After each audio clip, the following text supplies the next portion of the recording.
to my channel. I'm filming this video for a third time because third time's a charm. I think I can do it the best right now, so we're gonna give her another go. We're gonna try and spill the thrifting tea, but still be very positive because I'm not like a tea channel. I'm drinking coffee, so. I'm filming this video as part of Thriftmas, which, hey, if you're here for the first time, I'm doing 12 days of videos, thrifting related, all thrifting related, up until Christmas Day, so it's a good time. We're on day 6. This is by far my most chill video out of all of them so far. Slash, it's really hard because I'm here filming it for the third time, so this was gonna be like my easy day, but it ain't so easy, just trying to tell the truth here on YouTube. A couple things I wanted to talk about. First of all, why I started thrifting, what I did differently this year, and what we can kind of do in the future to be better and less aggressive. So, I started thrifting originally because I've always been an avid YouTube watcher. I've been watching YouTube literally since like Juicy Star 07 was a thing, but I instantly fell in love with it. I'm obsessed with YouTube. Only been doing videos for a couple years, but yeah, if you had told myself back then when I first started that I was gonna be a thrift tuber, ew, I don't want to use that term ever again. You guys know what I mean. My main genre, I guess, is thrifting, and if you had told me that like even a year and a half ago, I would have been like, are you sure about that? Like, is that really a thing? Because I did not thrift at all really a couple years ago. I did it because it was kind of trendy for a little while back in high school, like people shopping cool band tees and stuff like that, trying to be gnarly and edgy and all that good stuff, but I really didn't like it. I'm pretty sure I have a video here on YouTube where when I was trying to like vlog back in the day, like I don't even know why I was trying to vlog, like no one cared about my life, but I tried vlogging and I went to a thrift store in one of them because I think it was kind of trending at the time, and I literally have that video where I'm like, I hate thrifting, don't ever take me here again. So we didn't end up buying anything because honestly thrift stores in Canada just like, I don't even know why I really bother. Honestly, I don't think I'm gonna go thrift shopping again. This is me reminding myself that I'm never ever going thrift shopping again.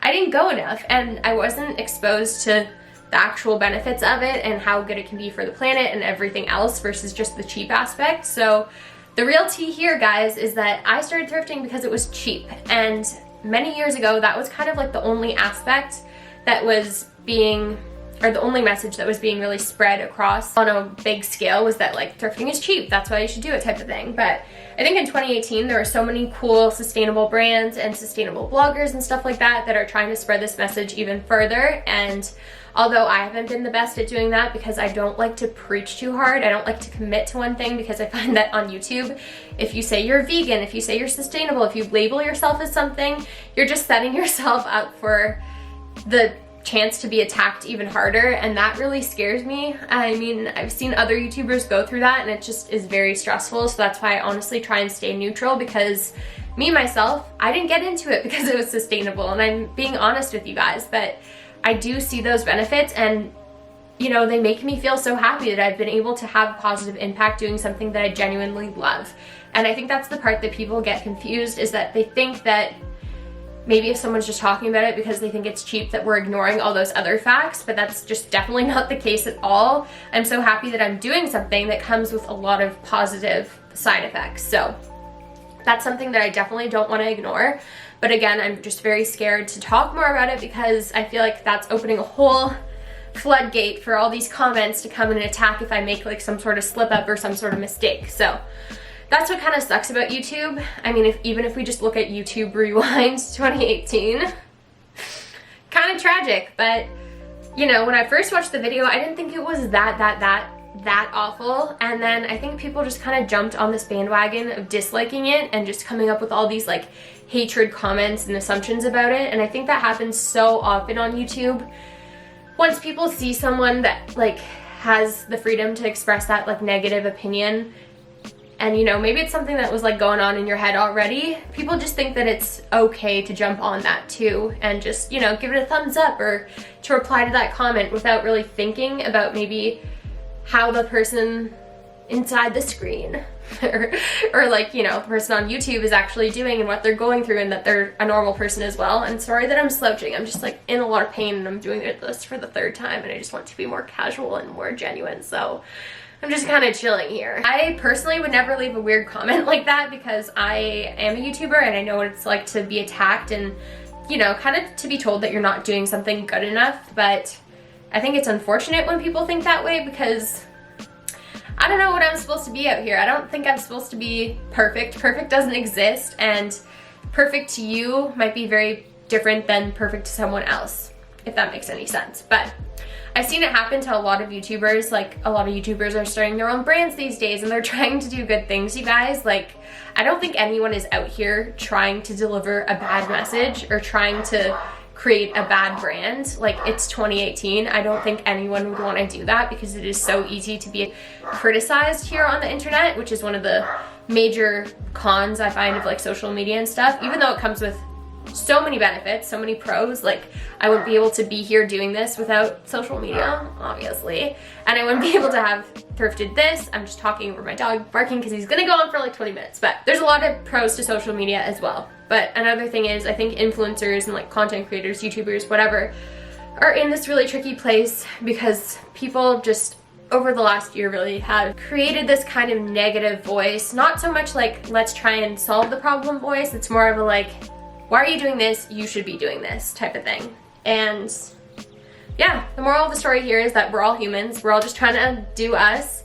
while still spreading a positive message, of course, because I think that's everyone's goal. At least it's my goal. I can't speak for everyone, but like, I couldn't see why someone would not want to do the right thing. You know what I mean? Along with that, I want to talk about fast fashion. I kind of canceled certain stores this year in my attempt to do better and just to take like mini steps, because I was someone that literally used to shop at the mall like every single day. I worked at a mall and my school was attached to a mall and I was like depressed, so I needed retail therapy, but I didn't know about thrifting. Like, and as you guys know, I say thrifting is my therapy now because it legitimately is. But back then, I just wanted like a cheap fix to like make me happier, so I would shop at fast fashion stores. But this year, I canceled Zara, I canceled Forever 21, and that was like my little attempt to do better, plus all the thrifting that I'm doing and donating and the pop-ups and all that blah blah blah good stuff. But you know, I think if you are someone that wants to do better but you just don't really know where to begin, try that out. Do a little challenge. It was honestly kind of fun. Like, at the beginning it was really hard, and now I just don't even care to go in those stores at all anymore, which is crazy to me, because if you had told me that a couple years ago, I would have been like, are you sure? It's stores like that that are really having a negative impact on our world, and I've really come to realize that. But again, you know, if you're someone that is super sustainable and you're watching these videos, I don't think it helps to attack people, because the whole world isn't just gonna cancel these stores completely tomorrow. It's gonna take time, and hopefully these stores will change before like anything really bad happens. But I think if we just keep spreading positive messages and promoting things like thrifting, it'll get better and you'll be able to convert more people into shopping sustainably and stuff. I know that sustainable brands can be really expensive, especially Reformation. Us thrifters love to talk about that brand, but hopefully I already see more options coming out for shopping sustainably, which is awesome. So hopefully more affordable options will become available in the next coming years, because that will definitely help it become easier to shop more sustainable and less fast fashion, because some of you guys tell me you don't live near thrift stores and that makes me want to cry. But you know, there's always the option of online thrifting, which is amazing. I'm going to be doing a video on that really soon. And there's tons and tons of reselling apps like Depop, Poshmark, Bump. Can't even remember. There's like so many of them out these days. But another thing that I want to talk about is that sometimes people get mad and kind of accuse us thrifters of being the source of the problem of like increased prices at thrift stores, and they think that like thrift stores are going to run out of clothing and stuff like that. But guys, let me tell you, I went to a rag house a month ago. It was an experience. I thought I was gonna vlog it and show you guys, but it was honestly so scary. So I don't think I'm ever gonna upload that, but these rag houses exist, and they exist all over the world, and apparently there's a lot in Toronto. So this is where the clothing goes before it gets dumped into thrift stores or like sold off to vintage stores and stuff like that. And this misconception of there not being enough clothing in the world, like that little old me, is gonna go and buy all the clothing. Like, guys, I don't want to live in a rag house. My room is like stuffed to the brim, and I buy stuff so that I can show you guys and I can do my job and that I can sell it and have these wonderful pop-ups that, if you didn't see that video a couple of days ago, I'm gonna link that up in the cards, which, you know, those take money to put together, but I still try and sell you guys the items for as low as possible, but still being able to like maintain them and have a nice, friendly, open space, because I do those pop-ups mostly just to meet you guys and hang out because I think it is so fun, and also be able to like give you guys secondhand clothing at an affordable price. But yeah, the clothing shortage thing, it's just not real. You guys can look up online. There's facts, there's statistics, there's enough clothing in the world. I feel like for us to be, I'm just gonna put the facts up here because I literally don't know the quote, but this one resonates with me hard. And after going to that rag house, that really put things, it really painted the picture for me. And yeah, we're not gonna run out of clothing anytime soon. So if anyone's trying to preach that, it's just, it ain't the truth. The second one about, you know, thrift stores raising their prices because of people like myself buying in excess, it's not the case either. There's this thing called inflation, and even though thrift stores are supposed to be charity stores, a lot of them aren't 100% non-for-profit, so they are taking a profit and they're operating like a normal business would.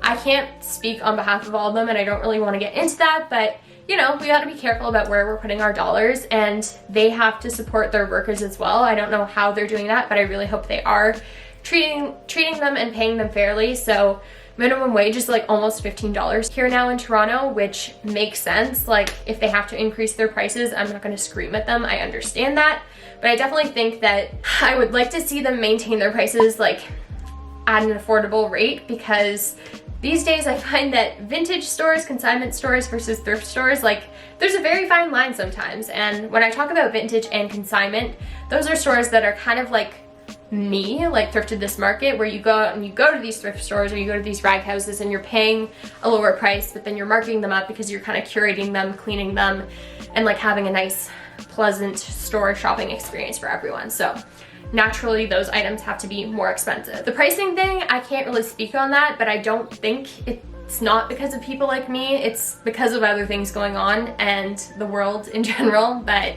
yeah, that kind of comment just kind of really bothers me, because it's like, no, there have been people doing what I'm doing for literally forever. And thrifting isn't trendy right now. Like maybe there's more videos about it on YouTube, but it's always been a thing. There's always been hipsters and like cool kids that go to thrift stores. And yeah, it's not because of me or because of her or him or whoever it is on the internet. It's just the way the world works. So there's still always going to be a way though to find affordable, cheap clothing. Just, you know, look around. I still find that I get good prices at certain thrift stores. I literally found Versace for $2 at Salvation Army last week, so queuing that video up in the cards because it's a good one. 2019, I definitely want to try and do things even better. If you guys have any suggestions for me as to what I can do, you know, I've canceled Zara, I've canceled Forever 21. Who am I going to cancel next? I don't know. But no, it shouldn't be about canceling. It should just be about being supportive. I think number one, I'm out here trying to spread this message, and if I wasn't here spreading this message like of thrifting and all the positive impacts that come with it, then there would be one less person trying to get that message across. And I think that honestly, anyone that's trying to promote something good is doing the right thing. Aw, so cute. But it's kind of a hard thing to get across to you guys. What I'm trying to say is that let's just be less aggressive and less quick to attack people that are, at the end of the day, trying to do the right thing. But let's not assume that they have all these like secret hidden agendas, because honestly that's really not the case. So let's just be supportive of each other. 2019 gonna be a good one. But yeah, I think that's probably all I have to chat about to you guys today. There's definitely things that I've missed, and if you want to see me do more of these little chit-chatty, ranty tea type of things, then leave me your questions and comments down below, because I might do another one like getting ready and answering thrifting related questions near the end of this when I'm like completely burnt out. That is it. That is all I have for today. Moral of the story, let's all just thrift more in 2019 and know our limits and not attack anyone, because that ain't gonna help. Thank you guys for watching this video, and I will see you all tomorrow for another episode of Thriftmas. Ta-ta!